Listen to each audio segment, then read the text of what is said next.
Hello everyone, कैसे हो आप सभी। आई होप कि आप सभी कोई अच्छे होंगे।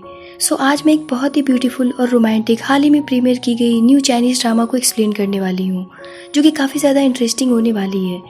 अगर अभी तक आपने मेरे चैनल को सब्सक्राइब नहीं किया है तो मेरे चैनल को सब्सक्राइब कर लीजिए और वीडियो पसंद आने पर इसे एक लाइक और एक कमेंट करके ज़रूर बताइएगा कि ड्रामा आप लोगों को कैसा लगा, ताकि मैं इसके आगे के एपिसोड्स को एक्सप्लेन कर सकूँ।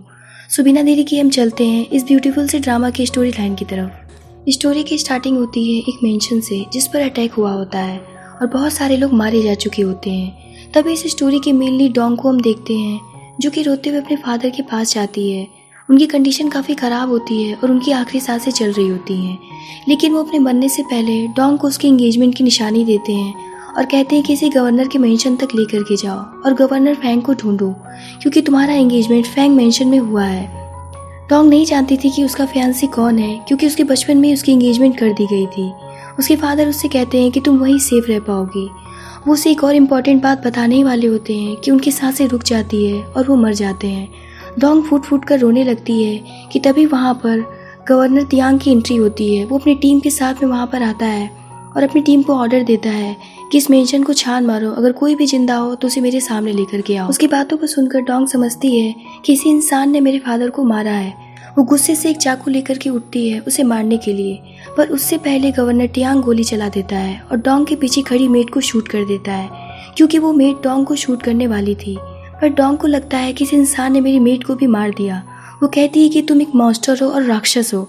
वो डोंग के चाकू की धार को पकड़ लेता है, जिसकी वजह से उसका हाथ जख्मी हो जाता है और वो उसे अपने करीब खींच लेता है। डोंग चिल्लाती रह जाती है, पर वो उसे नहीं छोड़ता और वो उसे उठा करके अपने साथ में ले जाता है। वहीं हम देखते हैं कि उन्हीं लाशों के बीच में से डोंग की स्टेप सिस्टर उठकर अपने फादर की पॉकेट से एक लेटर निकालती है और वहाँ से निकल जाती है।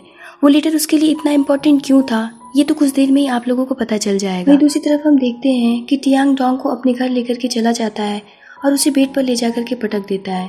डोंग कहती है कि आखिर तुम कौन हो और ऐसा क्यों कर रहे हो, तुमने मेरे फादर को क्यों मारा, मैं अपने फादर की मौत का बदला तुमसे ले करके रहूंगी। तियांग डोंग के हाथ को बेड से लॉक कर देता है और अपनी शर्ट को ओपन करने लगता है। ये देखकर डोंग बुरी तरीके से डर जाती है और चीखने चिल्लाने लगती है। वो उसके बेड के बगल में चाकू डालकर बोलता है कि अगर तुमने एक भी लफ्ज़ और कहा तो मैं तुम्हारे जुबान को इसी से काट डालूंगा। ये सुनकर डोंग और भी ज़्यादा डर जाती है और रोने लगती है, क्योंकि उसका अब कोई भी नहीं बचा था और उसके फादर भी नहीं रहे। तियांग डोंग से कहता है कि अपना मुंह बंद रखना और आवाज़ बिल्कुल भी नहीं आनी चाहिए। डोंग एकदम से खामोश हो जाती है। ये देख कर के तियांग वहाँ से चला जाता है, पर डोंग हार नहीं मानती। वो अपने हेयरपिन से लॉक को ओपन करने में कामयाब हो जाती है और वहाँ से भाग निकलती है। जब वो वहाँ पर आता है तो वो देखता है कि डोंग भाग चुकी है, पर तियांग को इस बात पर हंसी आती है, क्योंकि वो जानता था कि वो वहाँ से ज़्यादा दूर तक भाग नहीं पाएगी। वो ये भी कहता है कि मुझे नहीं पता था कि तुम इतनी टैलेंटेड हो। डोंग गवर्नर मेंशन के बाहर पहुंच जाती है और अंदर जाने की कोशिश करती है, पर गार्ड्स उसे अंदर नहीं जाने देते। तभी डोंग को उसकी स्टेप सिस्टर येन दिखती है। वो येन से कहती है कि अच्छा हुआ तुम मुझे मिल गई, तुम प्लीज़ इन्हें बताओ कि मैं ही डोंग हूँ। येन कहती है कि कौन येन, मैं ही डोंग हूँ। यहाँ पर हमें पता चलता है कि डोंग की जगह उसकी बहन ने ले ली थी। वो लेटर जो उसने अपने फादर के पास से ली थी, वो पहले ही आकर फैंग फैमिली को दिखाकर ये प्रूव कर चुकी थी कि वही डोंग है, और वो डोंग से कहती है कि चली जाओ यहाँ से। डोंग कहती है कि तुम गलत कर रही हो मेरे साथ। येन कहती है कि तुम्हारी माँ ने जो हमारे साथ में किया उससे तो कहीं कमी कर रही हूँ, और अब तो डैड भी नहीं रहे, अब यहाँ पर तुम क्या करोगी।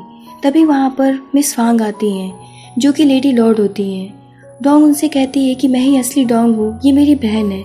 तो वो कहती है कि मैं तुम्हारा यकीन कैसे करूँ कि तुम ही डोंग हो, क्योंकि ये मेरे पास में कल रात ही अपने फादर का लेटर लेकर के आई थी। तुम ये कैसे प्रूव करोगी कि तुम डोंग हो, क्या तुम्हारे पास में कोई निशानी है। डोंग कहती है कि हाँ, मेरे फादर ने मुझे मेरे एंगेजमेंट की निशानी दी थी, वो मैं आपको दिखा सकती हूँ। ये सुन करके तो येन का फेस उतर जाता है, लेकिन वो टोकन डोंग को नहीं मिलता, क्योंकि वो कहीं पर गिर गया होता है। अब सभी डोंग को बहरूपिया समझ लेते हैं, जिस पर वहीं के गार्ड उसे मारने पीटने लगते हैं। तभी वहाँ पर यूजो आता है और उसे बचाता है और उससे कहता है कि क्या तुम ठीक हो। वो वहाँ पर सभी से पूछता है कि आखिर यहाँ पर क्या हो रहा है, आप लोग एक लड़की के साथ में इतना बुरा सलूक कैसे कर सकते हैं। तभी गार्ड उसे बताता है कि ये लड़की फेक आइडेंटिटी के साथ में मेंशन में घुसना चाहती है। यूजो अपनी ग्रैंड मदर मिस फांग से कहता है कि इस लड़की को इस तरीके से मारना पीटना सही नहीं है। अगर ये बात बाहर आई तो अंकल गवर्नर जनरल को क्या जवाब देंगे। इस लड़की को अपनी बात रखने का एक मौका देना चाहिए। यूजो को अपने लिए डिफेंस करता देख डोंग को अपने बचपन की याद आ जाती है कि यूजू कैसे उसका बचपन में ख्याल रखा करता था और अब उसे लगने लगता है कि यही उसका फियांसी है जिसके साथ उसकी बचपन में ही इंगेजमेंट कर दी गई थी। इससे पहले कि डोंग मिस फांग से कुछ कह पाती कि येन मिस फांग से कहती है कि लड़की हमारे विलेज की है और ये हमारे घर अंडे बेचने के लिए आया करती थी। ये हमारी डोंग फैमिली में लंबे समय से मेड थी। अब जब हमारी फैमिली नहीं रही तो इसका कोई भी नहीं बचा है, इसीलिए यहाँ पर आ गई है और मैं चाहती हूँ कि इसे मेंशन से ना निकाला जाए और इसे मेरी मेड बना दिया जाए क्योंकि मेरी देखभाल के लिए भी अब कोई नहीं है। अब इससे इसका भी भला हो जाएगा। मिस फांग कहती है कि ये लड़की फ्रॉड बनकर आई थी, फिर भी तुम इसके बारे में कितना सोच रही हो। इससे ये साबित होता है कि तुम ही डोंग फैमिली की बेटी हो। मिस फांग उसे मेड रखने की इजाज़त दे देती हैं। यूजो येन को अंदर तक लेकर के जाता है और उससे पूछता है कि मैंने सुना था कि तुम्हारी फैमिली पर चोरों ने हमला किया था। ये सुनकर मुझे बहुत दुख हुआ। फिर वो उससे गोल्डन फ्रॉग के बारे में पूछता है, पर येन कहती है कि मैंने आज तक उसे नहीं देखा, शायद चोरों ने उसे चुरा लिया होगा। यूजो कहता है कि कोई बात नहीं, तुम जाकर आराम करो। जिसके बाद येन डोंग के पास जाती है जो कि एक अंधेरे कमरे में बैठी होती है और वो वहाँ पर जा करके झूठा दुख जाहिर करती है। डोंग कहती है कि नाटक करना बंद करो, भले ही हम सौतेली बहनें थे पर मैंने आज तक तुमसे कभी भी हेट नहीं किया, तुम मेरे साथ ऐसा क्यों कर रही हो। येन कहती है कि मुझे तो फैमिली का हिस्सा कभी समझा ही नहीं गया और ना ही मुझे कुछ मिला। अब मैं तुमसे हर वो चीज़ लूँगी जो मुझे मिलना चाहिए था। डोंग कहती है कि फांग फैमिली में मेरी इंगेजमेंट हुई थी, ना कि तुम्हारी। येन कहती है कि ओह, पर तुम्हारे पास तो कोई प्रूफ नहीं है और ये लोग तुम्हारी बात पर कभी भी यकीन नहीं करेंगे। तुम बस एक नौकरानी हो और यही तुम्हारी पहचान है। डोंग कहती है कि मैं एक दिन ज़रूर साबित करूंगी कि मैं ही असली डोंग हूँ। इस बात पर येन टेनियर का खाना ज़मीन पर फेंक देती है और उसे ज़मीन पर गिरा हुआ खाना खाने के लिए टॉर्चर करने लग जाती है और कहती है कि शुक्र है कि तुम्हारी इंगेजमेंट तुम्हारे बचपन में तुम्हारी माँ ने करा दी थी, नहीं तो मुझे इतना अच्छा हस्बैंड कभी भी नहीं मिलता। इतना कहने के बाद में येनियर वहाँ से चली जाती है। उसके जाने के बाद में यूजू रूम के बाहर खड़ा होता है और वो डोंग को उसके जख्मों के लिए दवा देता है और कहता है कि फिक्र मत करो, तुम इससे जल्दी ठीक हो जाओगी। फिर वो कहता है कि मैंने सुना था कि तुम मिस्टर डोंग की फैमिली में काम करती थी। वो डोंग से भी उस गोल्डन फ्रॉग के बारे में पूछता है। डोंग कहती है कि वो गोल्डन फ्रॉग नहीं, गोल्डन टर्टल है, पर इस बात का हमारी फैमिली में सिर्फ कुछ ही लोगों को पता था। आपको कैसे पता? यूजो कहता है कि नहीं, बस मैंने सुना था। यूजो उससे कहता है कि मैं तुम्हारे साथ हूँ, तुम्हें किसी भी चीज़ की ज़रूरत हो तो तुम मुझे ज़रूर इत्तला करना और किसी से भी मत डरना। डोंग बेचारी एक रूम में बैठकर सोचने लगती है कि मैं इतनी बुरी कंडीशन से गुजर रही हूँ, मैं अपने फादर का बदला कैसे लूँगी, वो भी अकेले। मुझे मिस्टर फांग की मदद लेनी होगी, यानी कि यूजो की। डोंग अभी भी कंफर्म नहीं होती कि यूजो ही उसका फियांसी है क्योंकि फांग इस फैमिली का सरनेम है, लेकिन यूजो को इतना पोलाइट बिहेव देखकर उसे ऐसा लगने लगता है कि शायद उसी के साथ में उसका रिश्ता हुआ है क्योंकि बचपन में वो जिस फांग से मिली थी वो यूजो की ही तरह उसका ख्याल रखता था, पर वो नाम नहीं जानती थी। दूसरे दिन डोंग उसी मेंशन की दूसरी साइड जाती है जहाँ किसी भी मेड का जाना अलाउड नहीं था। अगर कोई मेड गलती से भी उस साइड चली गई तो उसे सज़ा के तौर पर मौत ही मिलनी थी, मगर फिर भी डोंग छुपते छुपाते यूजो की रूम की डोर तक पहुँच जाती है और उसे नॉक करती है। फिर दरवाज़ा खुलता है और कोई उसे अपनी तरफ खींच लेता है और ये कोई और नहीं बल्कि टियान होता है और वो कहता है कि देखो ना, हम फिर से मिल गए। डोंग उसे देखकर अपने आप को छुड़ाती है और कहती है कि तुम एक कातिल हो, मैं तुम्हें जान से मार दूंगी। टियान उसे फिर से पकड़ लेता है। डोंग कहती है कि मुझे जाने दो। टियान कहता है कि पता नहीं तुम मुझे इतनी अच्छी क्यों लगने लगी हो। डोंग बहुत कोशिश करती है उससे अपने आप को छुड़ाने की, पर टियांग तो टियांग होता है, वो किसी भी हालत में उसे नहीं छोड़ता। तभी वहाँ पर मिस फांग की आवाज़ आती है बाहर से। डोंग काफ़ी ज़्यादा डर जाती है और वो टियांग को धक्का मार के भागने लगती है, पर टियांग उसे फिर से फोर्सफुली अपनी गोद में उठा लेता है। वो कहती है कि ये सब क्या कर रहे हो, पर वो उसे अपने बेड तक ले जाता है। बेचारी डोंग बुरी तरीके से डर जाती है और उसकी डर से हालत ख़राब हो जाती है। पर गवर्नर साहब के तो दिमाग में पता नहीं क्या चल रहा होता है। वो अपने आप को और डोंग को एक ब्लैंकेट से कवर कर लेते हैं। तभी वहाँ पर मिस फांग आ जाती हैं। वो उनके सामने ऐसे प्रिटेंड करते हैं कि उन दोनों के बीच में रोमांस चल रहा है। वो ये सब देख कर के बहुत ज़्यादा शॉक्ड हो जाती हैं। वो इतना तो समझ जाती हैं कि वो किसी मेड के साथ में है, पर ये बात क्लियर नहीं हो पाता कि वो डोंग है। वो ये सब देखकर बहुत ज़्यादा शर्मिंदा हो जाती हैं और रूम से बाहर चली जाती हैं। वहीं गवर्नर टियांग को हम देखते हैं जो कि प्रिटेंड कर रहे थे कि उन लोगों के बीच में कुछ चल रहा है, पर असल में तो वो डोंग के मुंह को दबाकर उसे चिल्लाने से रोक रहे थे, क्योंकि मिस फांग अगर डोंग को देख लेती तो रूल के हिसाब से वो डोंग को जान से मरवा देती। पर अभी भी डोंग गवर्नर को गलत समझती है और उसे एक थप्पड़ लगा देती है। इस थप्पड़ से गवर्नर को गुस्सा तो नहीं आता, पर वो उसे शौक होकर देखने लगता है। टियांग बेड से उठ जाता है और डोंग भी अपने कपड़े लेकर के जाने लगती है। पर तियांग उससे कहता है कि इतनी भी जल्दी क्या है यहाँ से जाने की। तुम एक पहली ऐसी लड़की हो जिसने मुझे थप्पड़ मारा है, नहीं तो किसी की इतनी ज़रूरत नहीं है कि वो मेरे सामने तक खड़ा हो पाए। डोंग कहती है कि ये तो सिर्फ थप्पड़ था, मैं तो तुम्हें जान से मारना चाहती हूँ। गवर्नर कहते हैं कि मेरे बहुत सारे दुश्मन हैं जो मुझे मारना चाहते हैं, पर उनमें मुझे कोई भी इंटरेस्ट नहीं है। मैं ये देखना चाहता हूँ कि तुम मुझे कैसे मारोगी, और मैं मरने के लिए तैयार हूँ। डोंग उससे कहती है कि मुझे जाने दो। तियांग उससे कहता है कि तुम्हें इतनी आसानी से मैं यहाँ से नहीं जाने दूंगा। ये जो मेरे हाथ में जख्म है वो तुमने दिया है, इसलिए तुम्हें इसकी बैंडेज करनी पड़ेगी। डोंग कहती है कि कभी नहीं। तियांग कहता है कि मैंने तुम्हारी आज जान बचाई है। अगर आज तुम्हें लेडी लॉर्ड ने देख लिया होता तो तुम्हें मौत की सजा सुनाई जाती। ये सुनने के बाद भी डोंग नहीं रुकती, तो तियांग उसे गन पॉइंट पर कर लेता है और कहता है कि फौरन से मेरी पट्टी करो, नहीं तो मरने के लिए तैयार हो जाओ। डोंग बहुत ज़्यादा घबरा जाती है और वो तियांग से पूछती है कि उस दिन मेंशन में तुमने ही सबको मारा था ना। तियांग उससे कहता है कि मैं तो अपने घर में भी लोगों को मार सकता हूँ, मुझे कोई नहीं रोक सकता, क्योंकि मैं गवर्नर हूँ और मैं ही फांग टियान हूँ। ये सुनकर के तो डोंग की रूह कांप जाती है और वो सोचती है कि जिसे मैं ढूंढ रही थी अपने फादर के कहने पर, और जिसे इतने सारे लोगों को मार दिया, वो तो इस सिटी का गवर्नर निकला। अब मैं अपना बदला कैसे लूँगी। डोंग चुपचाप से गवर्नर का बैंडेज करने लगती है और तियांग उसे देखता ही रहता है और अपने बचपन को याद करता है।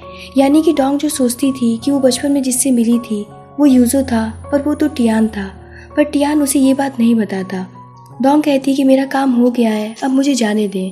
तियांग अपनी गन को उठाता है तो डोंग उससे कहती है कि अगर आप मुझे अब भी मारना चाहते हैं तो बेशक मुझे मार सकते हैं, और वो वहाँ से चली जाती है।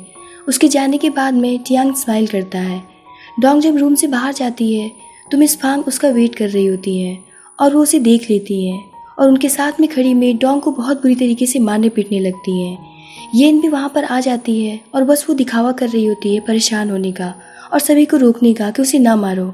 तभी वहाँ पर टियान आ जाता है और ये सब देखकर वो गुस्से से पागल हो जाता है और चिल्लाता है, तो वो सब के सब उसे मारना पीटना बंद कर देती है।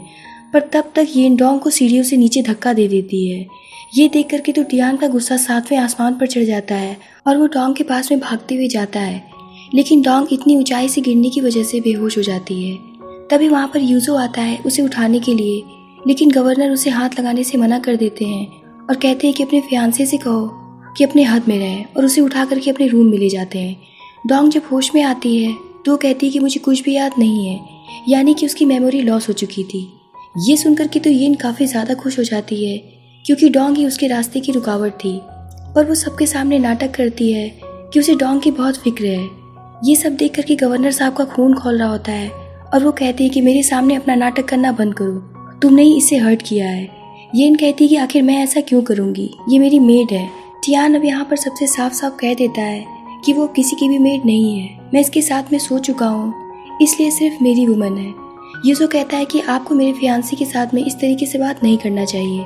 टियान कहता है कि इसकी किस्मत अच्छी है कि तुम्हारे फियांसी है, इसीलिए अब तक यहाँ पर जिंदा खड़ी है, वरना यहाँ सभी जानते हैं कि मैं ऐसे लोगों के साथ में क्या करता हूँ। साथ ही टियान ये भी कहता है कि ये तो बड़ी अजीब बात हो गई कि एक ही रात में डोंग फैमिली का खत्म हो जाना और उसी रात एक लड़की का आना जो खुद को तुम्हारा फियांसी कहती है, और तुम इतनी आसानी से मान भी जाते हो सिर्फ ग्रैंड मदर के कहने पर। यूजो कहता है कि मेरी ग्रैंड मदर मेरे लिए जो भी लड़की चूज करेंगी मैं उसी से शादी करूँगा। आप में और मुझ में यही फ़र्क है कि मैं अपनी होने वाली वाइफ की इज्जत करता हूँ। मैं आपकी तरह नहीं हूँ कि जिससे आपकी एंगेजमेंट हुई है उसे इंतज़ार करता रहने के लिए छोड़ दूँ। तभी वहाँ पर मिस फांग आ जाती हैं और वो डोंग को होश में देखकर उसे फ़ौरन से मेंशन से बाहर निकालने का ऑर्डर दे देती हैं। पर टियांग कहता है कि अभी इसकी कंडीशन सही नहीं है, इसीलिए इसे मेरे ही कमरे में रहने दिया जाए। ये सुनकर के तो मिस फांग का गुस्सा 7वें आसमान पर चढ़ जाता है और वो कहती है कि हमारे यहाँ के कुछ रूल्स हैं, इस एरिया में मेड का आना तक मना है और तुम इस नौकरानी को अपने रूम में रखने की बात कर रहे हो।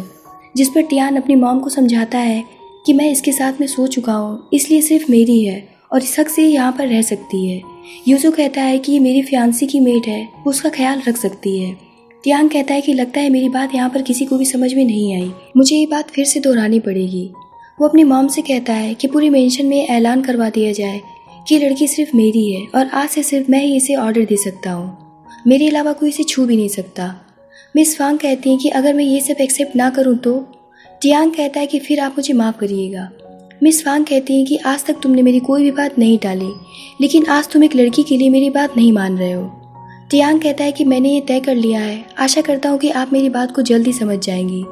ये सुनकर के सभी वहाँ पर परेशान हो जाते हैं कि आखिर टियान क्या चाहता है। वहीं डोंग मन में सोचती है कि अब मैं यहीं पर रहकर टियांग के खिलाफ में सबूत हासिल कर लूँगी।